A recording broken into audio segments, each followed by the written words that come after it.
In this video, I will show you how you can get the home button on your iPad. Now, if your iPad does not have the home button, or if the home button has been broken on your iPad, and if you want to create a digital home button, then just go to Settings. Now under Settings, just scroll down and tap on Accessibility. Under the Accessibility settings, just scroll down and tap on Touch, and from here just tap on Assistive Touch. Now just enable the toggle for Assistive Touch, and as you can see, we have successfully enabled Assistive Touch on our iPad. Now to set this Assistive Touch as the home button, just tap on Single Tap.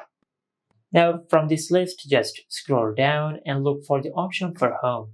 Now just select Home, and after you do that, you will be able to use the Assistive Touch as the home button.